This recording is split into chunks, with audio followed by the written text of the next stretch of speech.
All right, so it's not always enough to have a financial plan, but you have to review that plan. So today, let's go over some of those things that you might review and why you want to review them. And at the end, I'll give you some milestones for retirement that you should take a look at. So first of all, when should you review your plan? Well, I would say to take a quick look at it quarterly anyway.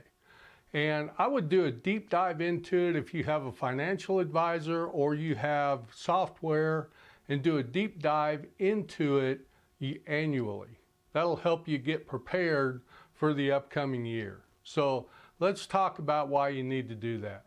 If you're in your 30s or, going into your 40s, you probably have, and again, this is not financial advice. I don't know your situation and I'm not a professional, but the younger you are, the more risk that you can take.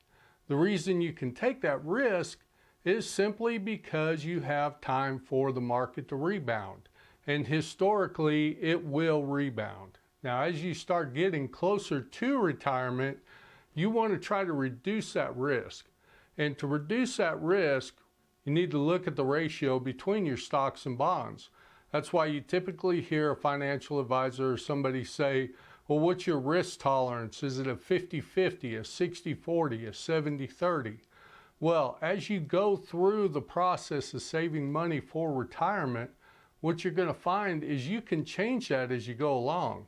Ideally, you'd like to be in a 50-50 scenario when you hit retirement, but for like me, I'm staying in a 60-40 because I'm depending on the returns a little bit more heavily than you might if you had, more money, if you had a larger nest egg. So that's what you want to take a look at. If you've won, okay, and you have enough money to carry you over to give the inheritances you want to, the generational wealth, whatever you want to call it, then that's great. Then you can go ahead and reduce that risk a little bit. And this past year has been pretty good for that, with the interest rates and what you can get on treasury bonds, CDs, and things like that. So something else to factor in as you get into retirement is you're likely going to have some income changes.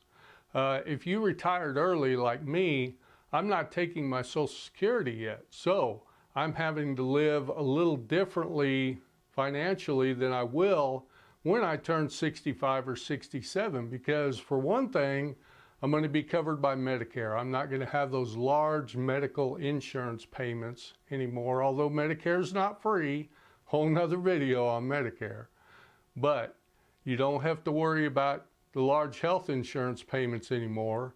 You're going to get Social Security. And if you're married and have a spouse, then you get even more money from Social Security. So take a look at that on a regular basis and figure out just where you are for this year and for next year. Now, why does it make a big difference? So let's say you're turning 73 years old and RMDs are kicking in, required minimum distributions.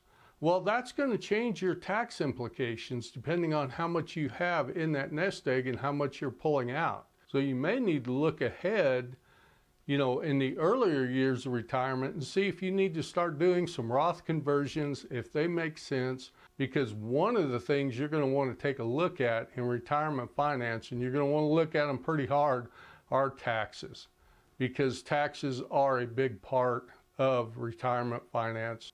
Okay, the next topic would be investment returns. And those can be what the stock market has returned. They can be, if you have rental properties, has that market softened up? Are you getting your money back on those investments, and are they tangible? Are you able to bring those in? If not, you may need to make some adjustments to your allocations and your withdrawals. Because let's face it, to look in your crystal ball and look out 30, 35 years is very tough. So you have to kind of stay on track and put up those guardrails. Talked about that in a different video, but you want to stay within your lane, and sometimes you're going to be down, sometimes you're going to be up. And those are the times you want to make those decisions about remodeling the kitchen, about taking that big vacation, and things like that, because sometimes you just need to review your plan and say, you know what, we got to kind of hunker down this year. We're not getting the returns on our investment that we expected and that our plan called for. Okay, so this next one is life changes. Let's say that you're going to move to a different state. Something happened and your children moved off and you're going to go move with them so you can help out with that new grandchild. And with that new grandchild, you may decide that, hey, I need to look at my portfolio and set aside some money for their college education. So those are things that you need to look at on a regular basis and see if you want to make those adjustments. Now, in all cases, you might not want to. But like I said, if you're going to relocate to a different state, you need to take a look at the tax structure. You need to take a look at your gains and losses on the house that you're selling and the one you're buying. You know, there's a lot to it. So lifestyle changes that you want to go through or that you're waiting to go through, run those by your financial planner or take a look at your financial plan and make sure that they're going to work out. So this next one, let's take a look at milestones. And what I want you to think about as we go through these is what stage are you in? So at 50, you can go ahead and start making some catch-up contributions to your retirement plan. So if you're not where you want to be at 50, if it's not working into your plan, you can actually put more money into those plans as you go along. Okay, now at 55, there's certain situations when you can take your 401k and your 403b money and you can move those out penalty-free. So what I did at 55 to kind of get myself to build a relationship with a financial advisor, who, by the way, is not the one I stuck with when I actually went and did some more interviews. I took half of my 401k and I moved it over into an IRA. Yes, I'm paying some fees on that, but I felt it was kind of crucial to do that and get somebody to start learning about retirement and get a retirement plan going. Now at 59 and a half, you can start actually drawing money out, putting it in your own personal bank account, and that can come from your IRA or your 401k or 403b or other retirement plans. So that's a pretty big milestone. So 59 and a half is what most people shoot for when they're going into retirement. You can retire earlier, but you have to be set up in the right type of accounts to make the withdrawals to have the income. So remember that. The difference between 55 and 59 and a half is an IRA. You can go ahead and start making withdrawals. At 55, you cannot make withdrawals from an IRA. So that's my understanding. If you know something a little bit different, hey, go ahead and put it down in the comments. I'd appreciate that. So at age 62 is when you're actually eligible to draw Social Security. Now, when you draw Social Security early, you take a lower monthly payment, and that's locked in, and that's for the rest of your life. So, you know, depending on your strategy, whether you want to delay taking Social Security, you know, and delay it till 65 like I'm going to, or 67, which is my full retirement age. 62 is when you can actually start thinking about it. And, well, I shouldn't say thinking about it. 62 is when you can actually execute getting Social Security. Now, the other thing that happens at 62 is that's when you're eligible to take out a reverse mortgage on your home. And I don't know a lot about reverse mortgages, so, you know, bear with me on that. The next milestone is 65. Now, at 65, that's when you become eligible to get on Medicare. And for me, that's going to be a big milestone because right now I'm paying a very hefty insurance premium, and that should lower my monthly premiums down considerably. I don't think it'll quite be half, but it'll be pretty substantial. So anyway, 65 is a big date because then you can get on Medicare. Now, for many of you who are carrying a plan or have some kind of pension or something like that, it may not be as big an issue.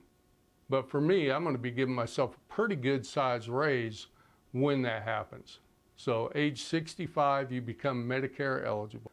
Now, depending on your age, at 66 or 67, you become full retirement eligible for Social Security, which means that you're going to get your maximum amount unless you decide to continue delaying until 70, in which those are pretty good years. If you can afford it, they give you pretty good gains. I believe it's around 8% per year past 66 or 67 up to 70. Now at 73 or 75, because they've got some new legislation in, that's when your required minimum distributions start kicking in, and you've got to start pulling a certain amount of money out of your 401k or your pre-tax plans. Let's just call it that, the pre-tax plans. Now, if I understand this correctly, if you're going to be 72 past the year 2022, at 73 years old, you have to start taking the required minimum distributions. And that is set to change in 2033 to be 75 years old. So take a look at that, figure up your age, and that should tell you when you're going to have to start taking the required minimum distributions. So whether you're age 30 or age 70, remember to take a look at your financial plan, review it closely, and make changes as needed to stay on track for that retirement. So I hope this video's helped you, and we'll see you on the next one, which is right up here.